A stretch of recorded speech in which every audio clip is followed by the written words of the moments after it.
गरीब माँ अपने नन्हे से बालक को मंदिर के द्वार पर छोड़कर चली गई।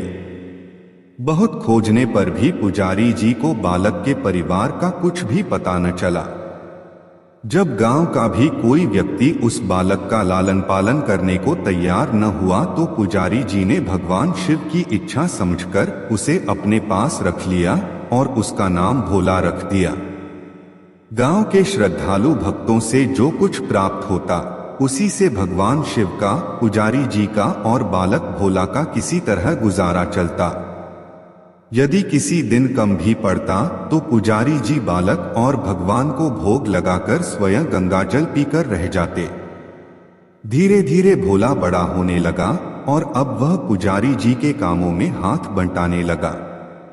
वृद्ध पुजारी जी के थके हारे हाथों को कुछ आराम मिलने लगा, इसलिए उन्होंने भोला को मंदिर की सफाई, भगवान शिव की पूजा, उनको भोग लगाने और उनकी आरती करने की विधि अच्छी प्रकार समझा दी।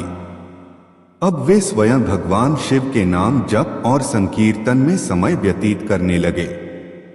एक दिन भगवान शिव के मंगलकारी नाम शिव शिव शिव शिव का जप करते हुए ही उनके प्राण छूट गए। अब बालक भोला का इस संसार में भगवान शिव के सिवा और कोई सहारा न रहा। उसने पुजारी जी की ये 3 बातें कभी नहीं भूली। 1. भगवान भोलेनाथ शिव शंकर को ताजी गर्म रसोई का ही भोग लगाना। 2. भगवान को भोग लगाए बिना स्वयं कुछ भी नहीं खाना। 3. भगवान शिव पर विश्वास रखकर कभी भी किसी भी वस्तु का संग्रह न करना, बासी भोजन का भी नहीं। यदि कोई भक्त पहले से बना भोजन या मिठाई मंदिर में दे जाता तो बालक भोला उसे गरीबों में बांट देता। वह ताजी रसोई बनाकर ही भगवान को भोग लगता, उसके बाद ही स्वयं प्रसाद ग्रहण करता और यदि बचता तो उसे बांट देता। यदि रसोई बनाने को सामग्री न होती तो भोले बाबा और भोला भगत दोनों गंगाजल पीकर ही रह जाते। एक बार बरसात का मौसम आया और 3-4 दिन तक मूसलाधार वर्षा होने से मंदिर में एक भी भक्त नहीं झांका। भोला अपने भोले बाबा को गंगाजल का ही भोग लगाता और उसे ही पीकर रह जाता। भोले बाबा बालक की भक्ति और सहन शक्ति की परीक्षा लेते रहे, किंतु आखिर में अपने भक्त बालक को भूख से तड़पते देख उनसे रहा न गया।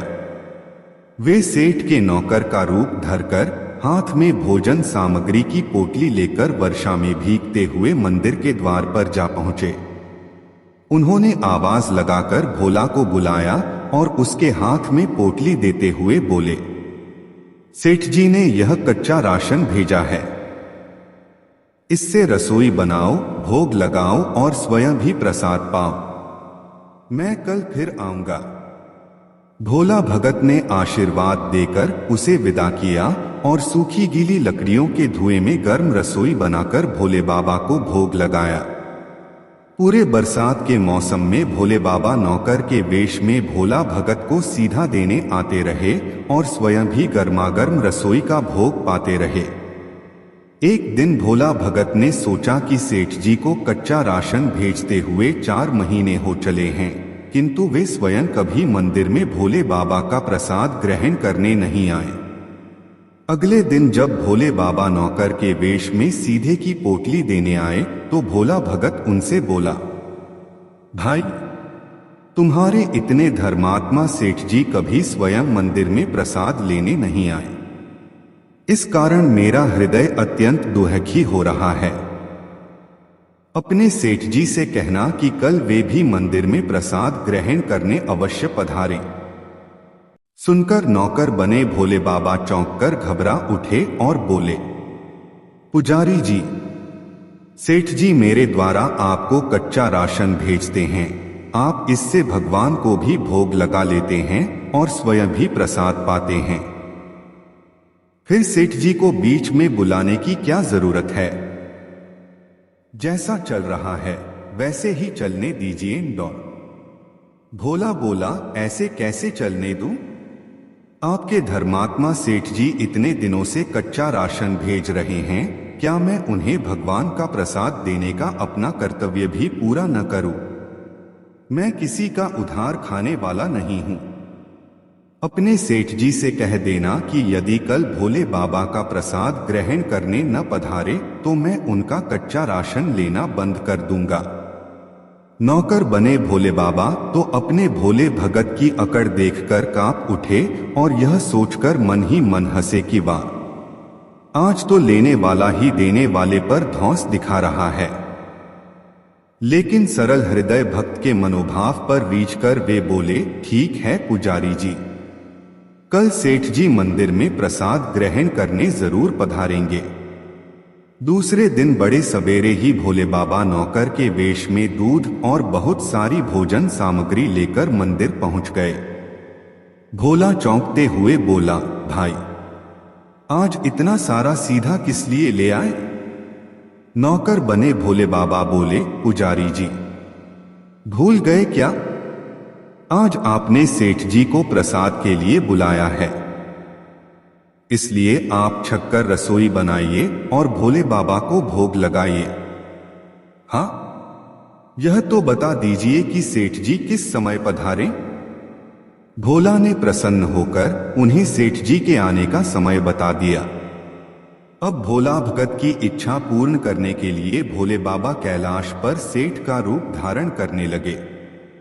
इधर अपने स्वामी को एक प्यारे भक्त के यहाँ जाने का समाचार सुनकर ममतामयी अन्नपूर्णा मां पार्वती भी भला कैसे पीछे रहती।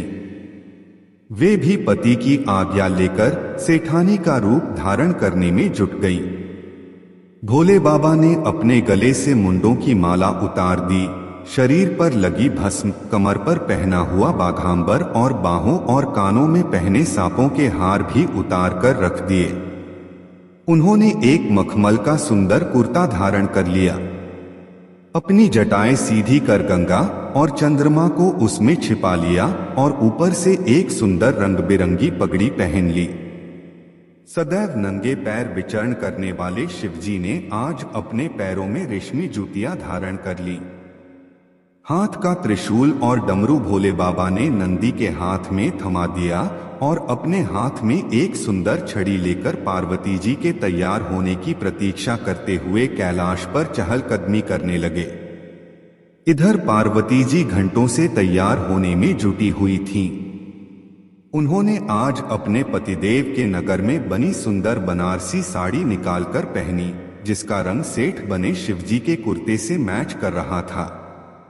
उन्होंने सोने चांदी हीरे के जगमगाते हुए आभूषण धारण कर लिए, बगल में सुंदर सा पर्स ले लिया और भोले बाबा के बार बार आवाज लगाने के बाद श्रृंगार कक्ष से बाहर निकल कर आई। जब पार्वती जी और शिवजी ने एक दूसरे को सेठ सेठानी के वेश में देखा तो वे चकित होकर एक दूसरे को निहारते ही रह गए। दोनों एक दूसरे को देख देख कर निहाल हुए जा रहे थे।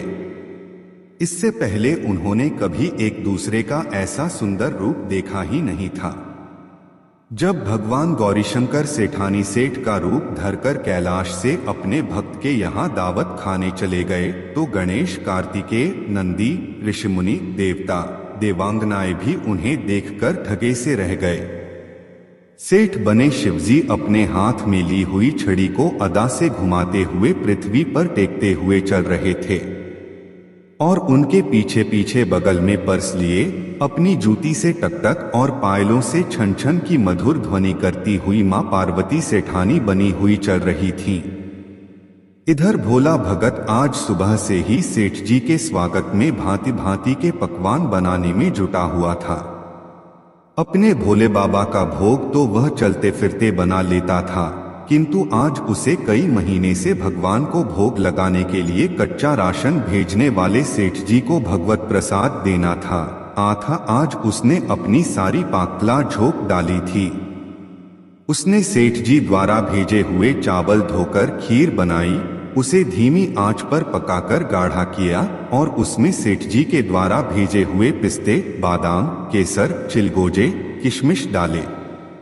मिर्च और अदरक को कूटकर उसे बाजरा, बेसन और गेहूं के आटे में भर भर कर मोटे मोटे मिस्से टिक्कड़ बनाए। रसोई बनाकर भोला भगत पुनः स्नान करने चला गया ताकि स्वच्छ वस्त्र पहनकर भोले बाबा को भोग लगा सके और सेठ जी को उनका प्रसाद दे सके। जब भोला भगत स्नान करके लौटा तो देखा सेठ जी प्रसाद ग्रहण करने के लिए स्वयं तो आए ही हैं, संग में अपनी सेठानी जी को भी ले आए हैं। भोला ने झट दोनों से राम राम की, उन्हें आसन देकर बैठाया और बोला, मैं अभी भगवान को भोग लगाकर आता हूं, फिर आपको प्रसाद परोसूंगा। भावना के भूखे भोले बाबा से भूख सहन नहीं हो पा रही थी, इसलिए वे बोले, पुजारी जी, भगवान को जल्दी से भोग लगाइए, मुझसे भूख सहन नहीं होती। भोला भगत बोला, सेठ जी, भूख तो मुझे भी बड़े जोर से लग रही है, किंतु मैं अपनी भूख के कारण भगवान को भोग लगाना नहीं भूलता। यदि दुनिया के सारे लोग इसी तरह अपनी भूख के लिए भगवान को भोग लगाना भूल जाएं तो भगवान तो भूखों मर जाएंगे। सेठ जी बने भोले बाबा एक पत्तल उठाते हुए बोले, पुजारी जी, आप भोग लगाइए, इधर मैं पत्तल परोस लेता हूं, मुझसे भूख सहन नहीं हो पा रही है। भोला भगत सेठ जी बने भोले बाबा को डांटते हुए बोला, सेठ जी, भगवान के काम में न तो जल्दीबाजी चलती है और न कंजूसी। मैं जब तक भगवान को भोग नहीं लगा लेता, आप रसोई के पास भी नहीं फटक सकते। चुपचाप इधर बैठ जाइए और नमः शिवाय जपते रहिए। मैं अभी आता हूं और आपको पेट भर भोजन कराता हूं। सेठ बने शिवजी डांट खाकर चुपचाप अपने आसन पर जा बैठे। सेठानी बनी पार्वती उनकी यह दशा देख बड़ी मुश्किल से अपनी हंसी रोक पाई। लेकिन जैसे ही भोला भगत पत्तल में सामग्री लेकर भगवान को भोग लगाने मंदिर में गया, शिवजी पार्वती जी को मौन रहने का संकेत करते हुए चुपके चुपके पैर रखते हुए रसोई में पहुंच गए और उन्होंने एक एक व्यंजन उठाकर चखना शुरू कर दिया। भोले बाबा तो प्रसाद को चखते ही भौंचक के रह गए। खीर में चीनी की जगह नमक भरा हुआ था और सब्जियों में चीनी भरी हुई थी। जैसे ही भोले बाबा ने रोटी का एक टुकड़ा तोड़कर मुंह में दिया, वे सीसी करने लगे, क्योंकि रोटी में मिर्च ही मिर्च भरी थी। वे सीसी करते हुए उल्टे पैर भाग आए और अपने आसन पर जा बैठे। मां पार्वती अपने स्वामी की यह हालत देखकर खिलखिलाकर हंस पड़ी। इससे पहले कि भोले बाबा पार्वती जी के सामने कुछ सफाई दे पाते, भोला भगत नमः शिवाय मंत्र का जप करते हुए आ पहुंचा। उसने भोग को रसोई में मिलाकर उसे पवित्र बना डाला और फिर सेठ जी के सामने पत्तल परोसकर हाथ जोड़कर बोला, सेठ जी, अब आप जी भरकर प्रसाद पाइए।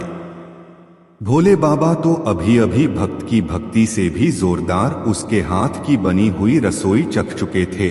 आथ उसे ग्रहण करने की बात सुनकर उनके पसीने छूटने लगे। कभी वे भोला का तो कभी पार्वती का मुख देखने लगते। भोला को सेठ जी की ढील बर्दाश्त नहीं हुई और बोला, सेठ जी, अब क्या हो गया आपको? अभी अभी तो इतनी उतावली मचा रहे थे, अब क्यों नहीं ग्रहण करते? आप ग्रहण करो, तभी तो माताजी भी प्रसाद ग्रहण करेंगी और फिर मैं भी प्रसाद पाऊंगा। भोला की ललकार सुनकर भोले बाबा ने चुपचाप खीर का कुल्हड़ उठाया और सारी नमकीन खीर गटागट पी गए। कुल्हड़ खाली होने की देर थी कि भोला ने उसे झट से भर दिया। अपने प्रिय भक्त के हाथों परोसे हुए भोग में भगवान को आज दुगना स्वाद आने लगा। भोला परोसता गया और भोले बाबा पीते गए। जगन्माता पार्वती भक्त और भगवान दोनों के प्रेम को देख देख कर मंत्रमुग्ध होती रहीं। जब सारी रसोई समाप्त हो गई तो भगवान ने एक जोर की डकार ली। भोला को होश आया और बोला, वाह सेठ जी वाह, मैं ही बावला था जो इतनी थोड़ी सी रसोई बनाई। मुझे पता होता कि आपको प्रसाद ग्रहण करने का इतना शौक है तो और भी ज्यादा रसोई बनाता। भोले बाबा अपने पेट पर हाथ फेरते हुए सेठानी बनी पार्वती जी की ओर मुस्कुराकर देखते हुए बोले, पुजारी जी, मैं इतना रोज कहाँ खाता हूं, किंतु आज प्रसाद इतना स्वादिष्ट बना था कि अपने पर वश ही नहीं रहा और खाता ही चला गया। किंतु तभी भोला भक्त रुआसा होकर बोला, सेठ जी, वह तो आपने ठीक किया, लेकिन माताजी तो भूखी ही रह गईं। ममतामयी पार्वती मां से भोला का रुआसा मुख देखा नहीं गया। उन्होंने बची हुई खीर की 4 बूंदें अपने कंठ में टपका ली। भोले बाबा द्वारा भोग लगाने से प्रसाद में अद्भुत अलौकिक स्वाद भर गया था। ऐसी सुगंधित और मीठी खीर चखकर जगजननी आकंठ तृप्त हो गईं और उनके तृप्त होते ही सृष्टि का प्रत्येक प्राणी तृप्त हो गया। भोला भगत बोला, सेठ जी, आपने और माताजी ने प्रसाद ग्रहण कर लिया, इससे मुझे अत्यंत संतोष हुआ है। समझ लीजिए कि आप दोनों द्वारा प्रसाद ग्रहण करने से मेरा भी पेट भर गया। मेरी तो वैसे भी महीने में 4-4 एकादशी हो जाती हैं, किंतु मैं भी एक दाना ले ही लेता हूं, जिससे कि भोले बाबा के प्रसाद का अनादर न हो। यह कहकर जैसे ही भोला ने खीर के पात्र में लगा चावल का एक दाना उठाकर अपने कंठ में डाला, उसकी जन्म जन्मांतर की भूख प्यास मिट गई और समस्त वासनाओं और इच्छाओं की तृप्ति हो गई। उसके ज्ञान के नेत्र खुल गए और उसने देखा कि उसके सम्मुख त्रिलोकीनाथ भगवान शंकर और जगजननी मां पार्वती आशीर्वाद की मुद्रा में मुस्कुराते हुए खड़े हैं। भोला दौड़कर उनके चरणों में लौट गया और उन्हीं में समा गया। हर हर महादेव।